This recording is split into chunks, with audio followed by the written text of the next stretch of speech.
جی السلام علیکم. وعلیکم السلام جی. سہیل گوندی صاحب پیپلز پارٹی کے پرانے کارکن اور ہمارے بہت عزیز دوست آج پیر آف مکھڈ شریف کی اس بیٹھک پہ آئے ہیں. سر آپ وجہ آمد بتانا پسند کریں گے؟ جی شکریہ ملک الطاف صاحب، پروفیسر صاحب. مکھڈ شریف میں نے کئی حوالوں سے آیا ہوں، اس کی تاریخی اہمیت سے، صوفیہ کرام کی اہمیت سے، لائبریری درائے سندھ کو دیکھنا. لیکن اس ایجنڈے میں ایک یہ بھی تھا، کیونکہ میں تاریخ کو پڑھتا ہوں، پولیٹیکل ہسٹری کو میرا پڑھنا لکھنا زیادہ دلچسپی ہے. پاکستان کی ہسٹری میں یہاں ایک بہت اہم دن ہوا کہ جب ذوالفقار علی بھٹو کا 5 جولائی کو حکومت کا تختہ الٹا آ گیا 5 جولائی 1977 کو.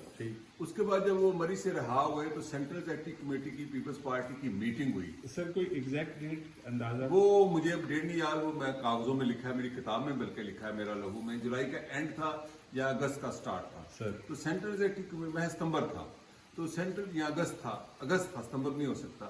سینٹرل ایگزیکٹو کمیٹی کی میٹنگ میں 2 اہم فیصلے ہوئے تھے، بہت اہم. ایک یہ تھا کہ مارشل لا کو ماننے سے انکار کر لیا کہ ہم ضیاء الحق کو نہیں مانتے اور اس کے 90 دن کے اندر الیکشن دوبارہ کروانے کے اس فیصلے یا اعلان یا وعدے پر نہیں یقین رکھتے، ہم مزاحمت کریں گے. اور ضیاء الحق نے غیر آئینی آرٹیکل 6 کی خلاف ورزی کی ہے اور مارشل لا لگایا، ہم اس کے خلاف مزاحمت کریں گے.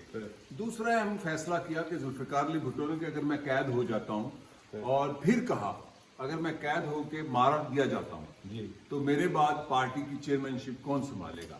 یہ بہت اہم بات تھی. انہوں نے جو پیپلز پارٹی کے سینئر وائس چیئرمین تھے، جن کو ہم بابائے سوشلزم کہتے ہیں، انہوں نے کہا پیپلز پارٹی کے چیئرمین بابائے سوشلزم شیخ محمد رشید ہوں گے.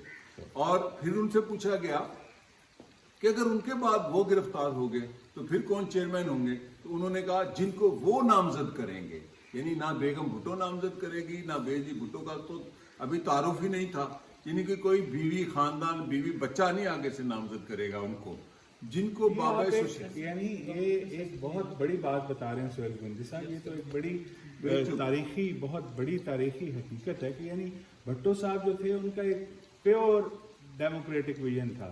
وہ اگر خود ہوتے یا اس طرح ہو جاتا جو آپ بتا رہے ہیں تو یعنی یہ ایک ثابت کرتا ہے کہ پاکستان پیپلز پارٹی اس وقت ایک ریئلی ڈیموکریٹک پارٹی تھی. اور اس میں یہ جو ہمارے یہاں چل رہا ہے موروثیت والی بات، وہ بھٹو صاحب کے کم از کم دماغ میں نہیں تھا. دیکھیں جی، ذوالفقار علی بھٹو کے 4 بچے تھے اور میں بڑا ایکٹیو تھا 77 میں اور بڑا پڑھتا تھا اخبار کتابیں رسالہ. جو کسی کو نام نہیں تھا ان کی بیٹی کا، کہ ان کی بیٹی کسی کا نام بیجیر ہے یا صنم ہے.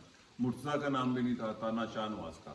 یعنی وہ کوئی موروثیت قائم کرنا نہیں تھے چاہتے. ٹریننگ تو کر رہی ہوں گی بیجی بھٹو، مرتضیٰ بھٹو بھی ٹریننگ کر رہا تھا سیاسی. اب ہم یہ نئی کہانیاں بناتے ہیں. لیکن یہ فیصلہ، یہ بہت اہم فیصلہ ہے آج کے تاریخ میں. آج 2024 2 مارچ کو پاکستان کی جو آج پولیٹیکل ڈیولپمنٹ ہے کہ ذوالفقار علی بھٹو کتنے ڈیموکریٹک تھے. وہ ایک فیوڈل فیملی سے تو تھے، لیکن ان کی پالیٹکس وہ انہوں نے ڈی کلاس کیا تھا اور اپنی پارٹی کے اندر ایک تقریباً ڈیموکریٹک، مکمل اگر نہیں تقریباً ڈیموکریٹک ایٹیٹیوڈ ضرور تھا. بابائے سوشلزم کو نامزد کرنے کا مطلب جب جتوئی، ممتاز بھٹو، عبدالحفیظ پیرزادہ، ٹمن، بڑے بڑے جاگیردار، بڑے بڑے پیر، یہ سارے لوگ اس پارٹی میں موجود آ چکے تھے. سینٹرل ایگزیکٹو کمیٹی میں میجورٹی تھی ان کی، لیکن انہوں نے چیئرمین شپ پارٹی کی، پاکستان کی سب سے مقبول پارٹی کی چیئرمین شپ ایک ایسے شخص کو دی جو بالکل درویش فقیر آدمی تھا. اور ہاں، اس وقت پیپلز پارٹی کے سیکرٹری جنرل جو آج تک حیات ہیں ڈاکٹر غلام حسین تھے، اور وہ ذوالفقار علی بھٹو کی پارٹی کے آخری سیکرٹری جنرل تھے. یعنی کہ ان کی قیادت میں جب وہ چیئرمین تھے، he was a young mean that time, اور وہ وزیر بھی رہے تھے. جیلم سے ان کا تعلق ہے، بہت قابل احترام ہے. پاکستان کی تاریخ کا ایک اور اہم بات بتا دوں سر، آپ قطع کلامی معاف کیجیے گا.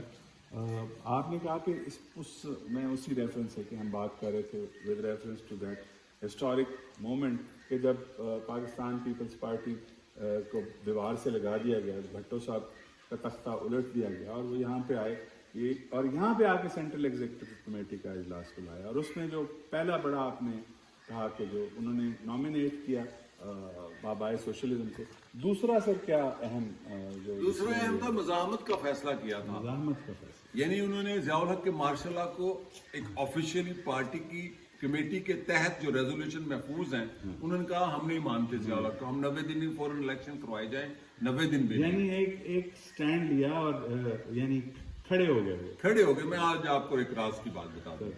ضیاء الحق یہ چاہتا تھا ستمبر تک, اور اس کی ساری یہ نام نہاد کابینہ, وہ جو رفقائے کار ہوتے تھے, وہ خاص کہتا تھا رفقائے کار, وہ جو اس کے جرنیل ساتھی تھے, وہ یہ چاہتے تھے ذوالفقار علی بھٹو ملک چھوڑ جائیں. یہ میں میری آئینے والی کتاب میں ہوگا. اور مصطفیٰ کھر کو انہوں نے ایک قسم کا پیغام بھی بھیجا کے ذریعے. مصطفیٰ کھر چلے گئے تھے, بھٹو صاحب نے پاکستان سے جانے سے انکار کر دیا. ان کی نہ پلیٹیں ڈاؤن ہوئی تھی, نہ وہ بیمار ہوئے تھے, کچھ بھی نہیں تھا ہوا, اور وہ یہاں رہے. پھر میں نے دیکھا جب وہ دوبارہ گرفتار ہو کے اگست 77 میں لاہور آئے 8 اگست کو, اور وہ صادق حسین قریشی کے گھر, وہ ان کا میرا خیال زندگی کا آخری خطاب تھا, وہ بھی میں نے سنا ان کے گھر کے ٹیرس سے. تو یہاں جو فیصلہ ہوا, میں ایک اور بات بتاتا جا رہا تھا, جو سیکرٹری جنرل تھے ڈاکٹر غلام حسین, وہ بھی ایک غریب آدمی کے بیٹے تھے. یہ بات آپ جو کنٹینیو کر رہے تھے جہاں سے میں نے, اور وہ اس آئین ساز کمیٹی کے زندہ رکن ہیں اس ملک میں آج بھی. 73 کی جو آئین بنانے والی کمیٹی تھی, جس میں مولانا مفتی محمود بھی تھے, اپوزیشن کے لوگ بھی تھے, بھٹو صاحب بھی تھے, پیر زیادہ نے آئین بنایا تھا بنیادی طور پر, وہ زندہ ہیں. اگر یہ ملک آئین پر چلنے والا ہو تو ڈاکٹر غلام حسین جیسا بڑا ہیرو ابھی زندہ ہے. تھینک یو سو مچ سر. شکریہ جی, بہت مہربانی, آپ نے بھی ریکارڈ کیا.